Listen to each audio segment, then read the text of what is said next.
ఇరాన్‌కి మేమేంటో చూపించాం. ఇరాన్‌కి పెను విధ్వంసం చూపించాం. మా నెక్స్ట్ ఎలక్షన్ టర్కీ అవుతుందని ఇజ్రాయెల్ చెప్తుంది. అదే సందర్భంలో మేమేమి ఇరాన్ లాంటి వాళ్ళం గాదు. ఇజ్రాయెల్‌ని గ్రేటర్ తుర్కీలో భాగంగా చేసుకుంటామని ఆహ్, టర్కీ చెప్తుంది. ఈ మాట చెప్తుంది ఎవరో తెలుసా? Iran media. ఇప్పుడు కవ్విస్తున్నారు ఇరాన్ మీడియా ఇజ్రాయెల్ వాళ్ళని. టర్కీ వాళ్ళని. టర్కీ వాళ్ళని ఇజ్రాయెల్ మీదకి, ఇజ్రాయెల్ వాళ్ళని టర్కీ మీదకి రెచ్చగొడితే, మనము చెయ్యలేకపోయింది వాళ్ళు చేస్తారులే అని.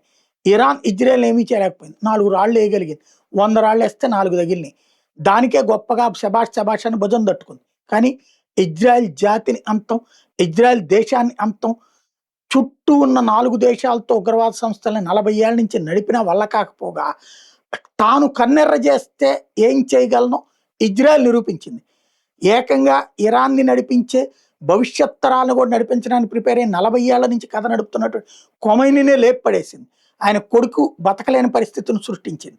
చివరికి అందులో ప్రస్తుతానికేదో ఆధిపత్యం నడుస్తున్నది తప్పించి తట్టుకోలేనంత దెబ్బతింది. అలాంటి ఇరాను ఇక తాము గెలవలేకపోతున్నాం కాబట్టి ఇజ్రాయెల్‌ని టర్కీ మీదకి రెచ్చగొట్టే ప్రయత్నం, టర్కీని ఇజ్రాయెల్ మీదకి రెచ్చగొట్టే ప్రయత్నం చేస్తోంది ఇరాన్ మీడియా.